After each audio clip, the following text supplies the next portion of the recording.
Hello बच्चों, आप सभी का स्वागत है आपके प्यारे से YouTube channel unique science classes में।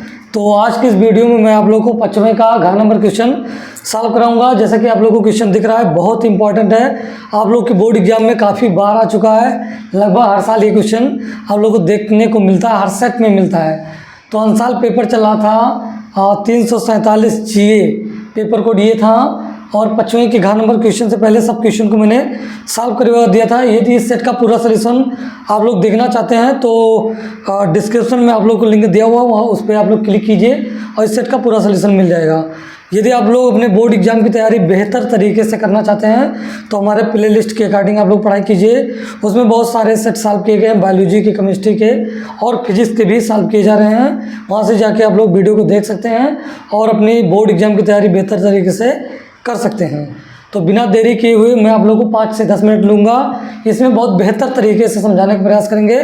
तो चलिए वीडियो को स्टार्ट करते हैं। आप लोग वीडियो के अंत तक बने रहना, ये क्वेश्चन क्लियर हो जाएगा। ये क्वेश्चन जो आप लोग का है वो 4 नंबर का है। तो आइए समझते हैं क्वेश्चन क्या कह रहा है। क्वेश्चन दिया हुआ है, वाष्प दाब में अवनमन संबंधी राउल्ट के नियम का उल्लेख कीजिए। ये नियम बताना, वाष्प दाब में अवनमन संबंधी बताना। 2 प्रकार का नियम है, लेकिन ये वाष्प दाब में अवनमन संबंधी राउल्ट का नियम बताना है। और इसमें न्यूमेरिकल भी दिया है। पहले हम लोग राउल्ट का नियम समझेंगे। जैसा कि यहाँ पर लिखा गया है, इस नियम के अनुसार यदि किसी वाष्पशील विलायक में, मतलब जो वाष्पित हो जाए, वाष्पशील विलायक में कोई अवाष्पशील विलेय घोला जाए, कोई अवाष्पशील विलेय जैसे नमक, चीनी, यूरिया ले सकते हैं, घोला जाए तो विलयन के वाष्प दाब आपेक्षिक अवनमन, विलयन में उपस्थित अवाष्पशील विलेय के मोल प्रभाज के बराबर होता है। यह है आप लोग का राउल्ट का नियम। तो चलिए हम लोग समझते हैं राउल्ट के नियम का मैथमेटिकल कॉन्सेप्ट है। तो राउल्ट के नियम का मैथमेटिकल कॉन्सेप्ट होता है P0A माइनस PS अपान P0A बराबर होता है XB होता है। अब इसको समझा दे रहा हूँ, यहीं से आप लोग डिफिनेशन बनाएंगे। डिफिनेशन आप लोग बनाएंगे, ये जो आप लोग का दिया हुआ है, विलयन के वाष्प दाब में अपेक्षिक अवनमन, ये जो आप लोग का पूरा है, ये पूरा है विलयन के वाष्प दाब में अपेक्षिक अवनमन। और ये आप लोग का है विलेय का मोल प्रभाज, विलेय का, ये आप लोग का क्या है,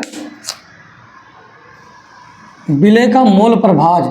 तो कोई पूछे आप लोग से कि राउल्ट का नियम क्या होता है, तो आप लोग बताएंगे विलयन के वाष्प दाब में अपेक्षिक अवनमन विलेय के मोल प्रभाज के बराबर होता है, जिसे हम राउल्ट का नियम कहते हैं। तो वही चीज़ लिखा गया है, विलयन के वाष्प दाब में अपेक्षिक अवनमन, ये पूरा विलयन का वाष्प दाब का अपेक्षिक अवनमन है, और ये विलेय के मोल प्रभाज के बराबर होता है, जिसे हम राउल्ट का नियम कहते हैं। ये आप लोग याद कर सकते हैं। और ये जो है, ये मोल अंश है, ये विलेय का मोल अंश है। जैसा कि यहाँ पे लिखा गया है, मोल अंश बराबर होता है विलेय का है, तो विलेय का मोल बट्टे विलेय प्लस विलायक के मोल का योग का जो अनुपात होता है उसे हम मोल अंश कहते हैं। तो इसको लिखेंगे N1 अपान N1 प्लस N2।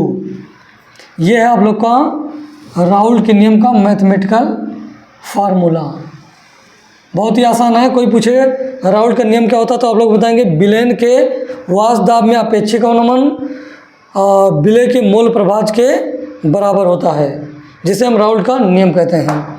ये हो गया। अब इसमें जो आप लोग का P0A है, यहाँ पर जो आप लोग का P0A है वो विलायक का वाष्प दाब है, और PS जो है वो विलयन का वाष्प दाब है, और यहाँ पर XB जो है वो विलेय का मोल प्रभाज है। तो यहाँ पर लिख दे रहा हूँ मैं। तो जैसा कि यहाँ पर लिखा गया है, ये आप लोग का P0A विलायक का वाष्प दाब, PS जो है वो विलयन का वाष्प दाब है, और XB जो आप लोग का है वो विलेय का मोल अंश है, या मोल प्रभाज भी आप लोग कह सकते हैं। और N1 है विलेय का मोल, और N2 जो है वो आप लोग का विलायक का मोल है। तो यदि राउल्ट का नियम आएगा किसके लिए, वाष्प दाब में अवनमन संबंधी राउल्ट का नियम आएगा, तो आप लोग ये चीज़ लिख देंगे। ये आप लोग का 2 नंबर देने वाला है। आगे चलिए इसी में समझते हैं। क्वेश्चन दिया हुआ है न्यूमेरिकल, चलिए इसको समझते हैं, बहुत इंपॉर्टेंट है। दिया हुआ है 293 केल्विन ताप पर शुद्ध जल का वाष्प दाब, शुद्ध जल का वाष्प दाब कितना है, 17.535 है। 17.535 mmHg है। ये आप लोग का क्या है, शुद्ध जल का वाष्प दाब। ये आप लोग का P0A है, तो मैं लिख दे रहा हूँ P0। ये जो दिया हुआ है वो कितना दिया हुआ है, 17.535 mmHg, ये आप लोग को दिया हुआ है। और आगे दिया हुआ है 293 केल्विन ताप पर 450 ग्राम जल में 25 ग्राम ग्लूकोज को घोलने पर विलयन के वाष्प दाब की गणना कीजिए।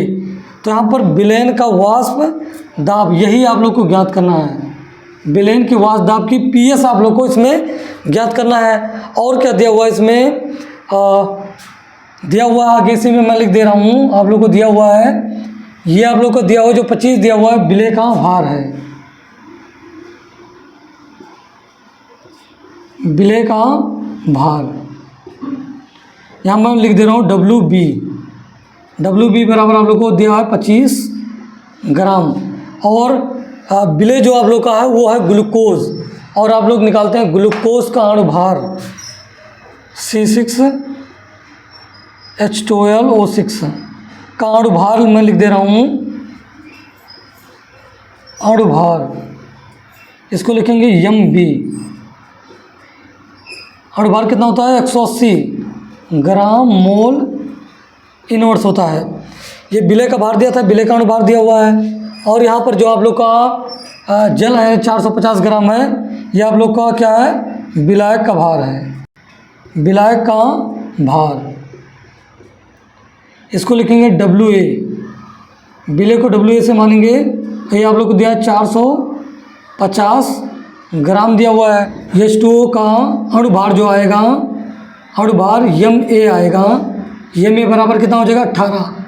H2O का अणुभार कितना होता है, 18 होता है। ये कैलकुलेटेड वैल्यू है, 18 होता है। तो चलिए हम लोग ज्ञात करेंगे इसमें PS को। फार्मूला कौन सा यूज करेंगे, ये इसके बराबर दिखा देंगे। तो चलिए इसको आगे सॉल्व करते हैं। फार्मूला आपके पास है P0A माइनस PS अपान P0A और equal to N1 upon N1 plus N2। ये आपके पास फार्मूला है। इसी में सारे वैल्यू को पुट करेंगे। P0A का मान आप लोग को कितना दिया हुआ है, ये मान दिया हुआ है आप लोग को 17.535 और PS का मान आप लोग को ज्ञात करना है, और ये मान वही है 17.535 इक्वल टू N1 का मान यहाँ पर आप लोग क्या निकाले हैं, N1 का जो मान आया वो 0.1389 आया है। तो N2 भी यहाँ निकालेंगे। N2 बराबर क्या होता है, N2 बराबर होता है आप लोग का WA अपान MA होता है। WA का जो मान दिया हुआ है वो कितना दिया हुआ है, 450 दिया हुआ है। और ये आप लोग का WA का मान 18 दिया, इसको सॉल्व करेंगे तो आप लोग का 25 आ जाएगा। तो चलिए इसी का मान रखेंगे। तो N1 का मान कितना है आप लोग के पास, ये है 0.1389 और N1 का वही मान 0.1389 प्लस N2 का जो मान आप लोग का आया वो 25 आया है। चलिए आगे सॉल्व करेंगे। इसको ऐसे रख दिया, आगे इसको हम लोग सॉल्व करेंगे। तो ये सॉल्व करने पर आप लोग का आएगा 0.00552 आ जाएगा। इसको सॉल्व करने पर यही आएगा। अब इसको आप 3 मल्टीप्लाई कराएंगे तो ये हो जाएगा 17.535 माइनस PS इक्वल टू हो जाएगा, इसका मल्टीप्लाई कराएंगे तो ये 17.535 इंटू 0.00552 आ जाएगा। अब इसका मल्टीप्लाई कराएंगे तो ये हो जाएगा आप लोग का 7, इसको वैसे लिख देंगे।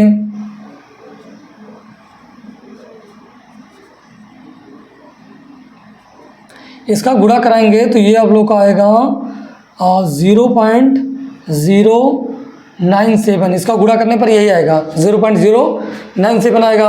अब क्या करेंगे, इसको इधर कर देंगे, PS को इधर कर देंगे, सिंपल। तो इसको इधर कर दिया, ये आप लोग का हो गया 17.535 और ये इधर आएगा तो ये माइनस हो जाएगा, माइनस ये हो जाएगा 0.097 इक्वल टू कितना हो जाएगा, ये हो जाएगा आप लोग का PS। इसको घटाने पर इसमें से घटाएंगे तो आप लोग का हो जाएगा 17.438 mmHg। ये आप लोग का क्या आ गया, ये आप लोग का आ गया PS। ये आप लोग का क्या हो जाएगा, आंसर हो जाएगा। तो आशा करता हूँ आप लोगों को समझ में आएगा। इसको मैं आप लोग को दोबारा समझा दे रहा हूँ। आप लोग को पहले लिखना था, इसमें राउल्ट का नियम लिखना था वाष्प दाब में अवनमन संबंधी। तो ये राउल्ट का नियम आप लोग लिख देंगे और इसमें जिस चीज़ को जो सिंबल देते हैं, जो नाम देते हैं, वो लिख देंगे। तो इसमें आप लोग का PA जो था, P0 ये था, वो विलायक का वाष्प दाब था, और ये PS जो था वो विलेन का वाष्प दाब था, और XB जो था वो जानते हैं विलेय का मोल अंश था। और इसमें ये दोनों तो विलेय और विलायक का क्या है, मोल है। और क्वेश्चन में आप लोग को दिया था 293 केल्विन ताप पर शुद्ध जल का वाष्प दाब। आप लोग को शुद्ध जल का जो वाष्प दाब दिया था, मतलब विलायक का वाष्प दाब जो आप लोग को दिया था वो यही था। और आगे दिया था ये आप लोग का विलायक का भार दिया हुआ, तो आप लोग को विलायक का भार हमने कहाँ लिख दिया, विलायक का भार जो है 450 ग्राम है। और जल है विलायक आप लोग का, तो उसका अणुभार निकालेंगे जल का तो 18 आएगा सिंपल। और इसका N2 का मान निकाल लिया, मतलब ये मोल बराबर होता है। जैसे विलायक का तो विलायक का भार बटा विलायक का अणुभार होता है, तो इससे निकाल लिया 25 आ गया। उसी प्रकार विलेय, इसमें आप लोग को 25 दिया था, 25 ग्राम ग्लूकोज विलेय दिया था, तो 25 ग्राम आप लोग को ये ग्लूकोज लिख दिया गया। ये विलेय का भार है और ये आप लोग का विलेय का अणुभार है। ग्लूकोज का अणुभार आप लोग कैलकुलेट करेंगे C6H12O6 का, तो ये 180 आएगा ग्राम मोल इनवर्स आएगा। और यहाँ से आप लोग का N1 का मान निकाला गया, तो N1 का मोल तो विलेय का भार बटा विलेय का अणुभार, ये इसको डिवाइड किया गया तो इतना आ गया। और ये फार्मूला है राउल्ट के नियम का, तो इसको इसके बराबर दिखा दिया गया यहाँ पर, और सभी मान को पुट किया गया। P0 का मान दिया था सबको और रख दिया गया, इसी को सॉल्व किया गया। तो आप लोग का PS आप लोग का जो है वो विलेन का वाष्प दाब था, यही ज्ञात करना था। तो PS का मान कितना आया है, 17.438 mmHg है। यही आप लोग का क्या हो जाएगा, आंसर हो जाएगा। आशा करता हूँ आप लोग को जितना बताया गया समझ में आया होगा। तो इसके आगे का सोल्यूशन हम लोग देखेंगे नेक्स्ट वीडियो में। आप लोग पढ़ाई करते रहें। All the very best.